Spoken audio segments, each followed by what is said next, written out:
Hello and welcome. My name is Scott Suskovic. I'm pastor at Christ Lutheran Church, and welcome to this podcast that we call Deeper Dive, in which we take a look at the previous Sunday's sermon and go at a deeper level for a great conversation. We're glad you're here.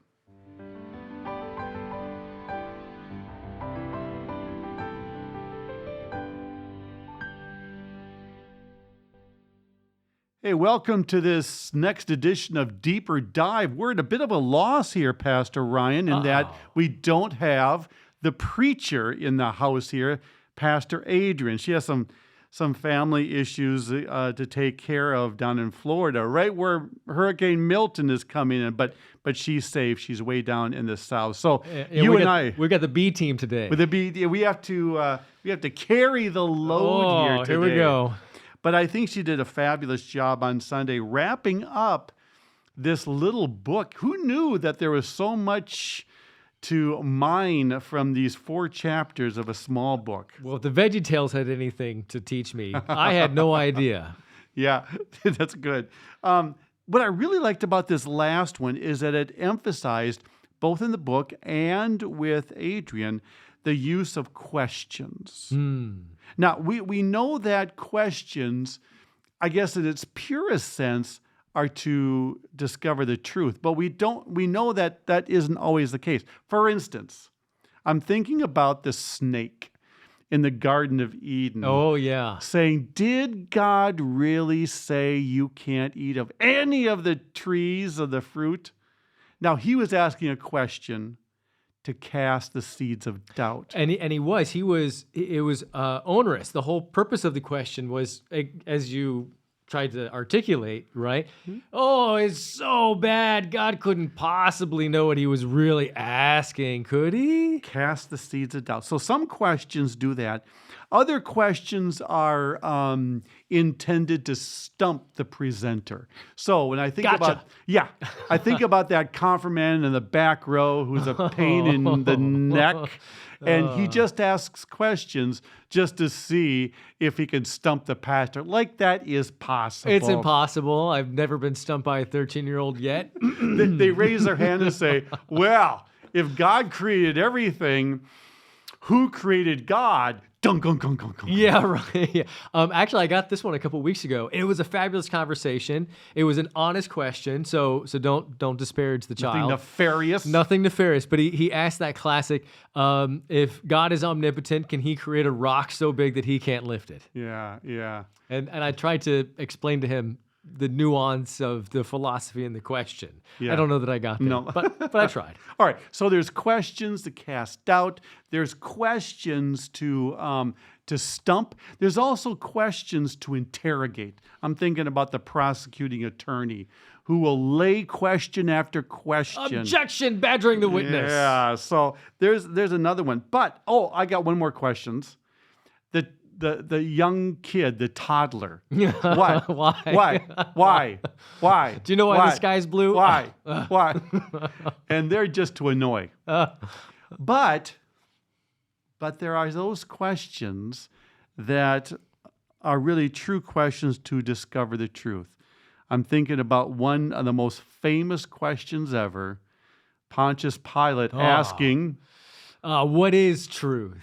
That is true? My absolute favorite all-time biblical verse. It's just as short as it can be. I think it reveals the reality of life, which is we get to decide. And Jesus says, well, okay, you can. You can decide what you want to have as truth, but it's right here in front of you, the real truth, the capital T truth, the truth for all times and all places and all people. Yeah. In there, that's a good one too, because when we think about truth, it can be an objective truth. That's a lowercase t truth. Yeah, like 2 + 2 is 4. I don't care if you really want it to be 5. That's not true. There's an objective truth to it.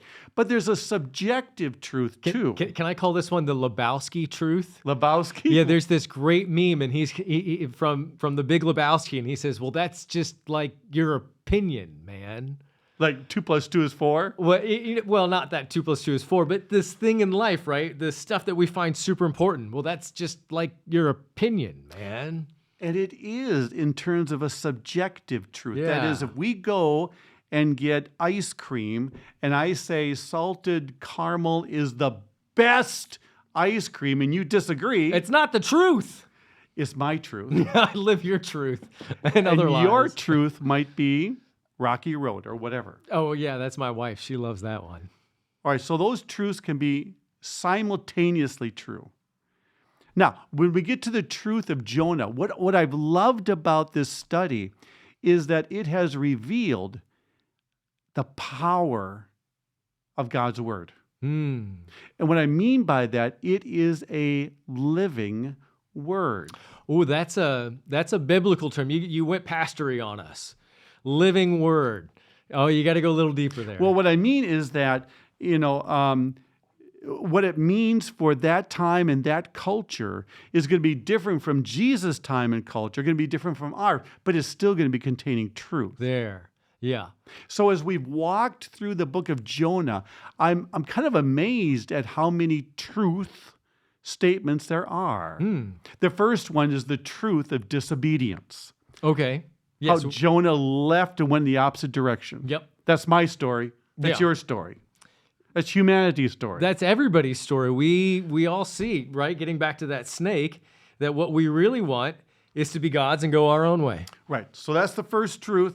We're disobedient from our very heart. Then I think about the second truth is God is there and rescues. Hmm. Even when we bring this upon ourselves, God is there with a fish With a fish. or with a friend or with a need or with a help. God is there in the midst of a very present help in times of trouble. I think, and isn't that the difference between somebody who is a practicing, devoted Christian? They're able to see God in their midst and His help. And how about this one? How about to be faithful enough to know that you can strike out without having everything in place?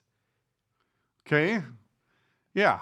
Well, that's what happened with Jonah. He got thrown off the edge of the boat. He didn't have a plan. Okay. He didn't know what was going to happen. All he knew was the storm was because of him, and he told him, throw me off the boat. So he struck out, but the game wasn't over. No, God is there all the way, right? All right. So in another truth, I'm thinking about the other truth is God can use even schmucks like Jonah. Oh, I And thought you were you. going to say me. Oh, Okay, yeah. there we go. That the worst sermon ever, he's able to convert a whole town of 120,000 people plus much cattle. Bless much cattle, because the cattle. So the truth is that even in our worst or most awful attempts, God can somehow bring about God's will. And there it is. I think the understanding from this is we want it to be about us. We want it to be about our ability, our talent, our skills, and even in that there is a kind of idolatry. Oh, yeah. And so somehow, in the worst sermon ever, is the obvious. In the same way that Gideon, cut his troops down in Right. half, right? That when you are doing the thing in a purely godly way, God shows up. Or even a purely ungodly way in the case of Jonah. Well, yeah, he didn't want it, did he? He Right. was begrudgingly Yeah. following God. So the next truth then is really who is being converted in this story. The sailors, yes, but they weren't the focal point. The Ninevites, sure. The cattle, Ah, don't forget the cattle, yes. But the truth is Jonah needs to be converted. And by saying Jonah, we're saying Israel has to be converted. Yeah. And by Israel, we're saying you and I need to be converted. now let's talk about that. You and I. Do you mean, what do you mean by you and I? Because I can see a Jonah being not unlike a Pharisee, someone who thinks that they have the right position, the right place, the righteousness. So in that sense, that's a you and I, right? As pastors, we're going to be put into that category.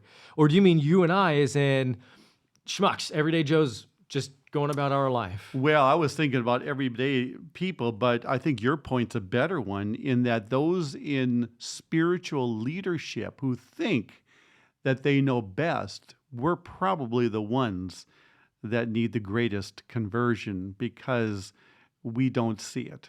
The Ninevites saw it right away. Jonah Yeah, it didn't. was obvious, right? With the dead bodies hanging on the stack, the stakes. All right, so we've got all these truths, and then we come to the truth that Pastor Adrian spoke about on Sunday. And it was a truth that came through questions. There it is again, the questions, where God says, do you have a right to be angry about this stupid plant? Came one day and left the next. Do you have, is it right for you to not care about the people in Nineveh? And then there's that haunting question that the book leaves us with. Shouldn't I also care about who? The Ninevites? Yes. My neighbor? Yes. The people I don't like? Probably. Yes. Okay. And so there is that truth too. Through the conversion of Jonah, we come to the truth found in that haunting question asked of Jonah, but really asked of you and me. Shouldn't I be concerned about my neighbor, whoever that neighbor might be? Are you telling me this entire book is summed up in Jesus's question, who is my neighbor? Yeah. And it's the person that I'd rather not be that neighbor, but yet there is the transforming power. And the fact that this very same story is in Jonah, but the same truth is found, 400 years, 600 years later with Jesus, is saying we haven't truly been converted. So that's that living word truth Right. that you're talking Yes. about, that there's this truth of Jonah, and then it is the same truth manifest in a new way with Jesus, and it's the same truth for you and I now. Who's my neighbor and what's my duty? Well, it's to go and love on them. All right, but I'm going to go the other way. All right. I'm going to go and do my own thing. I don't need this Jonah story. It has nothing to do with me today in 2024. That's a 3,000-year-old story. What could it possibly have to do with me? Nothing. All right, here's my answer. Yeah, of course it has. I heard one person say, and I thought this was deeply profound. She said, I read a lot of books, prolific reader, but the Bible is the only book that reads me. Ooh. This is what makes it a living word. We're not trying to transcend those years, thousands of years, and go back into the first century or BC. This is a living word that reads me, understands my situation, and able to even tweak me with a question. Shouldn't I be concerned with? I love that. The Bible is not just a self-help book. Man, that's for sure. Jesus is not some guru who told you some good ideas. He's the Savior that told you who you are. That's how this living word then really is reading me. So I think that I'll go back. I mean, my takeaway from this whole series goes back to Pilate's question, what is true? And there are several truths within this book, but maybe the takeaway for me, better yet, is the words of Jesus, that you will know the truth, and the truth will set you free. And I think that's where this really comes down to, is that each one of us needs to be set free from the shackles of what? Well, I would say that that's all the way back to Genesis, of us creating our own reality, of us deciding what is good and what is right and what's going to be the best for me, and how can I do all the things just right, which will create more anxiety and more fear if I do them wrong, or more anger if somebody's stopping me. And all of a sudden, I am tortured by my own world where I could have been set free in Jesus. Yeah, that's the freedom that comes from this living word, from the gospel, is to be able to give up that control, to be able to trust God for my freedom, for my life, and for the truth. So it was a great series, I liked this one. This was a good one. and the truth will set us free. Next week, we're beginning a new sermon series. It is called Renewal. renewal in which we are renewed in faith. We'll see you then next week. All right. See you next week.